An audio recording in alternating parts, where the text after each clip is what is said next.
Okay, so far we have seen several methods to acquire 3D information from a scene. But all methods were actually based on the same principle, triangulation. Now for the very first time we will see a method that is not triangulation based, namely time of flight. And the time of flight method is active still, but unidirectional, so only a single vantage point is involved. How does it work? Well, there are two basic principles. Either you can send out a pulse or kind of a chirp. You send out a chirp with a certain wavelength, and then it reflects on the surface and comes back to the source. And you measure the time the signal took to go to the surface and return. Of course, you have to be very precise in measuring that delay, because it will be very, very short. Things move at the speed of light. At least if you use radar, which is low frequency electromagnetic waves, or optical radar, that if you move towards the more infrared part of the spectrum. By the way, there's also sonar that also has the same principle, but that does not use electromagnetic waves, but acoustic waves instead. But radar and optical radar, and in our case, optical radar, they use electromagnetic waves, so everything goes very, very fast. So that's the pulsed method I just discussed, but actually there's also a different method that sends out kind of a sinusoidal pattern that gets reflected, comes back to you, and in that case you measure the phase shift. But of course you then also have to unwrap, because you have to know about the period in which you are. Okay, so these are the two basic principles. Most techniques that are being used at our scale, normal objects, street scenes and so on, use the pulsed version, optical radar type of wavelength. Here are some examples of commercial systems. We call them LIDAR. So they are based on these laser systems. LIDAR, L-I-D-A-R. And they will scan. So you will actually have to scan around an entire scene if you want to do that, or you have to put the system at multiple places if you have a big scene and you want to completely reconstruct. But that's not abnormal. That is what we already told you about when we were discussing the rabbit. You can only do what you can see from a certain vantage point. Okay. But yeah, scanning is involved. So typically these LIDARs, these older LIDARs for sure, they will move around, send out pulses, and do that for different orientations. And that means they're not so fast. Here's an old system, SAREX. SAREX was later acquired by Leica, the Swiss Leica, and they have improved the quality of this scanner quite a bit. And it shows an application that's quite typical for LiDARs. So there's this refinery, and nobody had digitized plans for this refinery, so they wanted to digitize everything to then have a plan in a computer so they could plan changes and do better maintenance works and so on. So initially you put the system at multiple positions in your refinery. The system measures these 3D point clouds, so it will scan again, right, and have distances to different points for a certain viewpoint. That gives you a partial reconstruction, then you move the entire system, you again another part. That's the thing top right, that would be from a single position, I think, maybe a few. Then you can fit geometric primitives like cylinders and spheres and planes to these point clouds, cleaning up the reconstruction, and then from there you can quite easily make a drawing. So that was in this case the entire working pipeline, if you want. So you would still have this head that scans and moves around and take 3D for different points.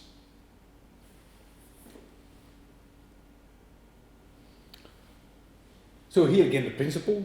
You shoot out that pulse, it reaches the surface, reflects towards your device, you measure the difference in time between sending and receiving, and that gives you, with this formula, where c is the velocity of light, delta t is the time of travel between sending and return, time of travel if you like, and you have to divide by 2 because the distance has been traveled twice, towards the object and back. Okay, that's the divide by 2. And that gives you the distance. And lidars are pretty good in terms of precision. Typically you have a centimeter or so. But not always. They would also suffer from very dark surfaces, for instance. If a surface is not very reflective, what comes back towards you will also not be very strong. So you may not have a response that you can measure.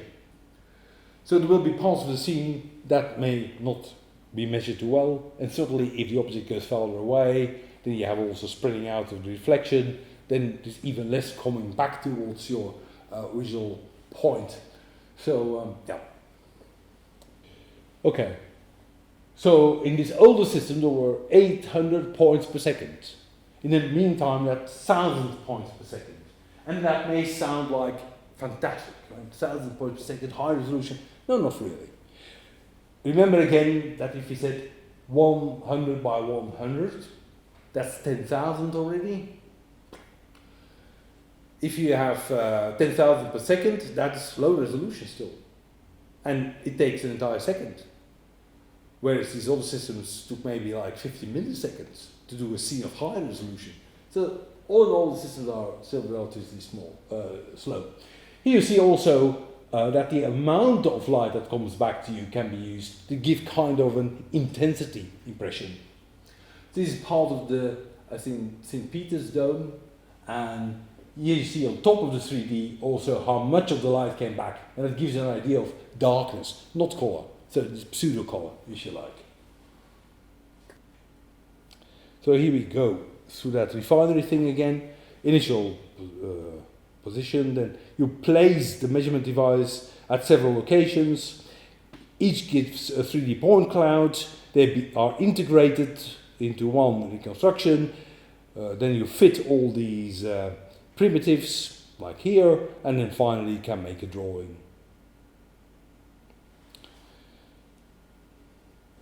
Notice here that if you look at these pipes, at the top and the bottom you have holes, because there the orientation of the surface is oriented too much away from you to give a strong response, a strong reflection towards you.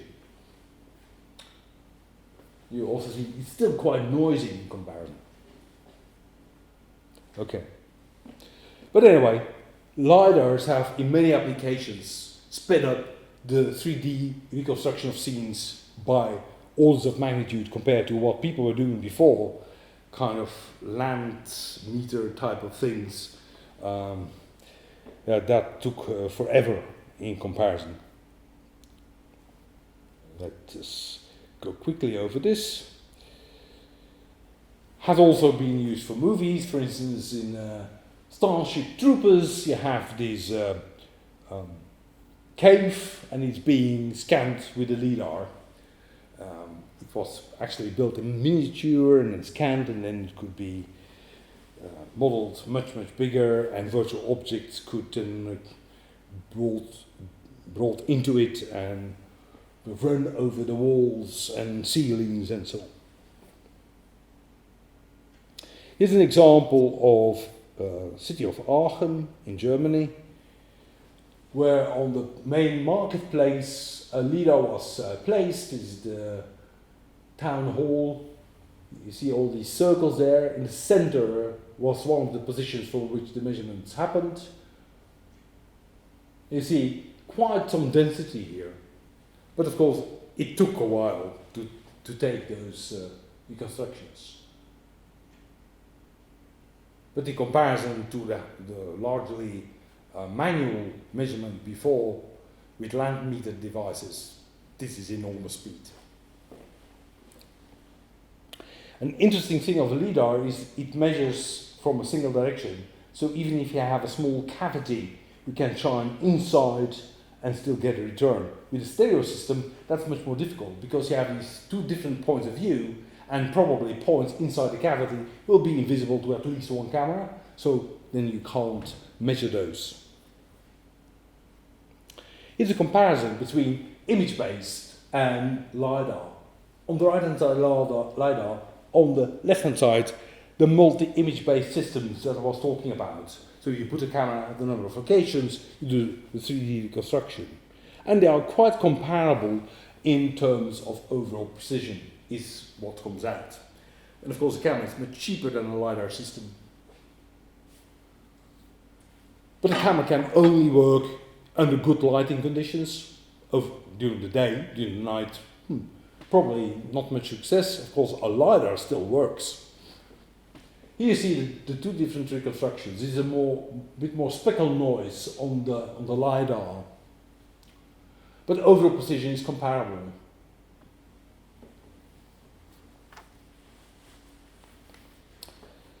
All right.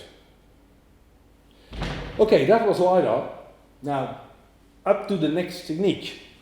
So now we move to these remaining techniques that we have not been discussing so far. These are all unidirectional but passive. So under normal daylight conditions or inside illumination, they would still work, but they are unidirectional, so they don't need multiple vantage points, which makes this occlusion to one or the other an issue. Also for active systems, by the way. If you cannot reach the surface with your projector, then you cannot reconstruct in 3D either. Same if you can't see it, right? So if you have multiple vantage points, you can only reconstruct what is visible to each of those. That's why unidirectional may be interesting, because there's only this single viewpoint. Okay, shape from texture, I will really go over very, very quickly because it's not really such practical method. Here's the idea. You have this kind of tapestry pattern. It's undulating, and people would be able to see that.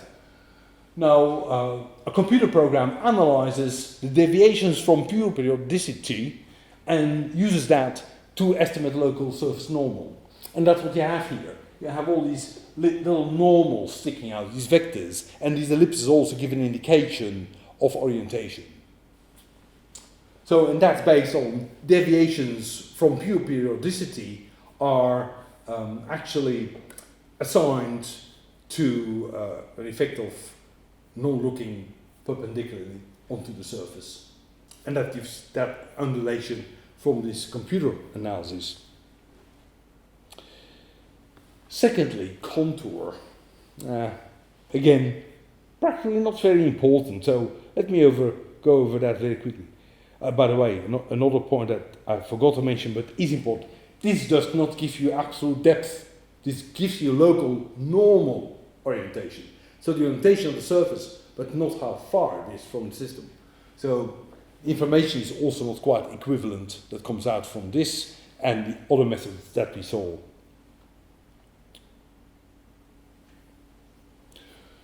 Then shape from contour. Yeah, I said also practically not so important, so let's rush over it. So people have the habit of expecting symmetry to be real if it can be interpreted as such. And then to explain away the lack of symmetry as a result of not looking head-on onto the surface. Like these two things. On the left-hand side we have an ellipse. That could have been a circle. If you look not head-on, but obliquely. And so that circle conveys indeed an idea of a slanted surface. Same for that arrow. It could have been bilaterally symmetric, mirror symmetric, but it isn't. It's kind of a skew. And we explain that skew away by assuming it's on this non-perpendicular surface.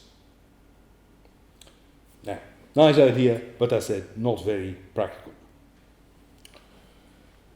Shape from silhouettes, that's slightly more useful, although commercially in 3D measurement, also not terribly impressive results. What's the idea? Suppose you have an object like the teapot here, then you take an image. So the camera is standing here, center of projection, that's the image plane, and you look at the contour around the object. Now, you have to be able to define it first. It may not be obvious. But suppose you can. Okay? Then you know one thing. If this is the outer surface, the silhouette of the object, if you then have the red cone being back projected from the center of projection through the silhouette into space, your object must lie inside. Okay? So that gives you an idea. You can take a block of virtual clay and cut off all the parts that are outside of the silhouette. And then you could take a second view. You have to know where the camera now stands compared to the first time. Object is supposed not to have moved in between, and now we have the intersection of the red cone and the green cone. Green cone also based on the silhouette seen in that second image. And that gives, again, a somewhat refined reconstruction, but still very crude.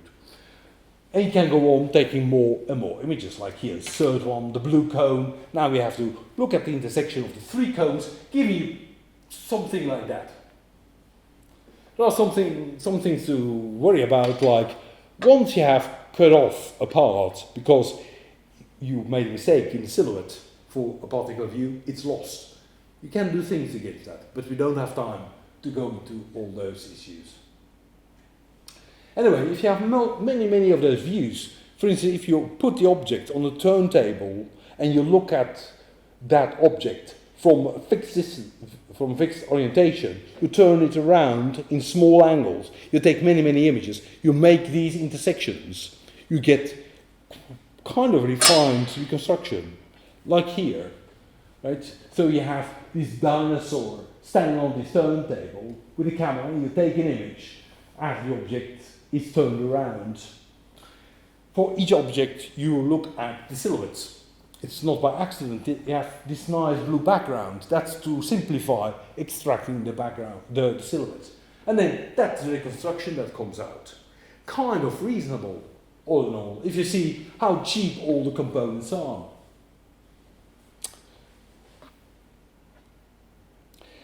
Now, a big problem is that you are basing everything on these silhouettes. So if you have a cavity, a deep cavity, it will not be seen in any of the silhouettes. For instance, a very popular kind of object people want to measure often are faces. But then you have the eye sockets, and they lie deeper. It is not a single silhouette where these eye sockets are nicely seen from all directions. So eye sockets will not be reconstructed well. That's typical for all cavities, not being reconstructed well with this kind of technique. And that's a definite weakness. And also one of the reasons why it's not that popular anymore.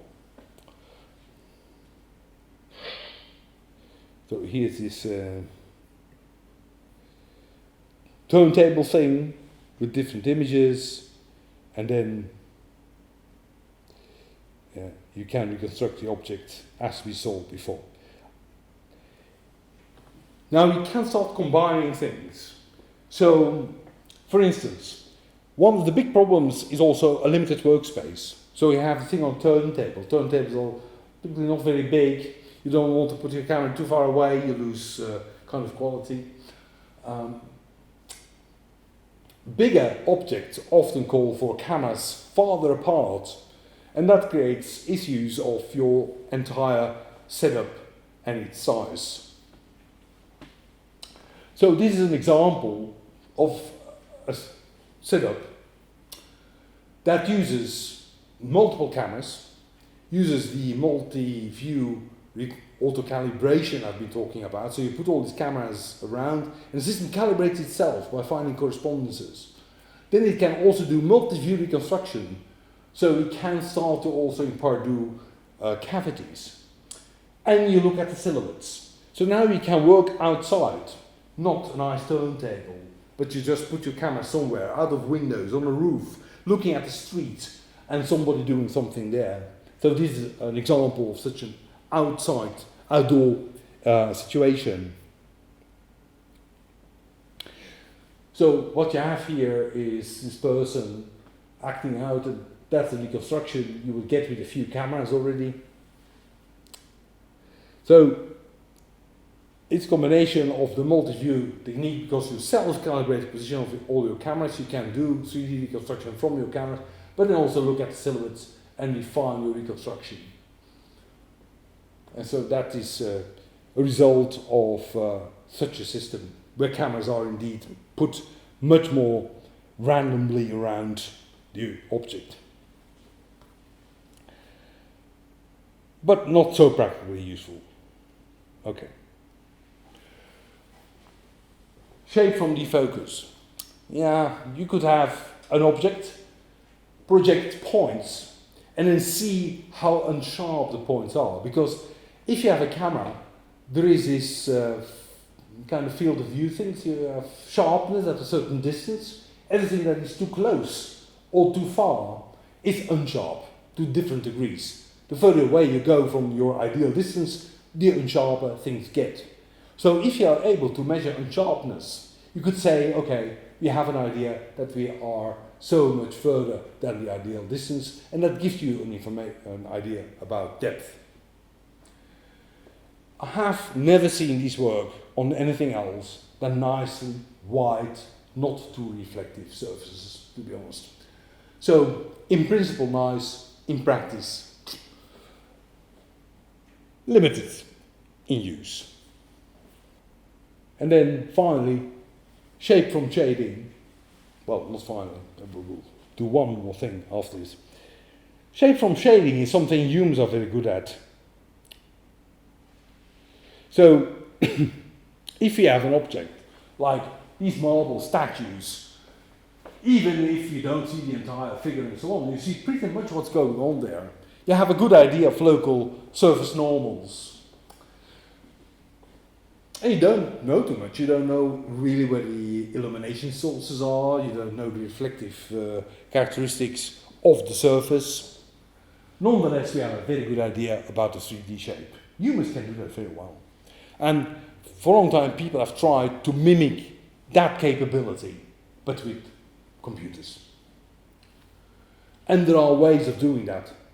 And we don't have time to go into how exactly this is done. But there are techniques, and they are being steadily refined.